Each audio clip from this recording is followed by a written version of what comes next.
అందుబాటులో ఉన్నాయి. ప్రతి రైతు సేవా కేంద్రంలో పరీక్ష చేశాము. చిత్తూరు జిల్లా వరకు ఈ 31 మండలాలకి ఆల్రెడీ 500 టన్నుల వరకు మేము డిస్ట్రిబ్యూట్ చేశాము.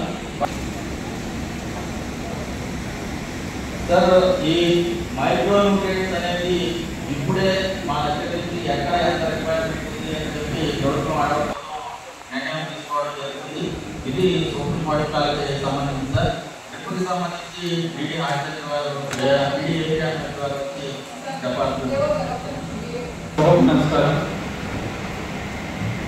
మైక్రో ఇరిగేషన్ సంబంధించి అంటే డ్రిప్ ఇరిగేషన్, స్ప్రింక్లర్ ఇరిగేషన్ రెండింటికి సంబంధించి కూడా పథకం అమలు చేయడం జరుగుతుంది. అందులో భాగంగా 21,000 హెక్టార్లో ఇన్స్టలేషన్ చేయడం జరుగుతుంది.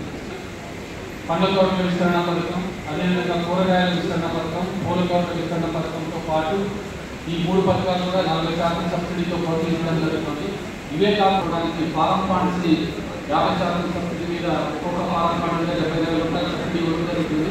అదేవిధంగా ఉన్న ఉపద్రవ జలాన్ని సేవ్ చేసుకోవడానికి పాల సముద్రం, కార్పొరేట్ నగరం, జీడీనగరం, ఎస్ఆర్ ఈ 6 మండలాల్లో కూడా ఆయిల్ పామ్ పంటని 50% సబ్సిడీతో ఒక హెక్టార్ కాలం ప్రోత్సహించడానికి మనకి కుప్పంలో సెంటర్ ఆఫ్ ఎక్సలెన్స్ ఒక ప్రతిష్టాత్మకమైన ఇన్స్టిట్యూట్ ఉంది. అందులో కూడా 4 పెంచిన రైతులు సరఫరా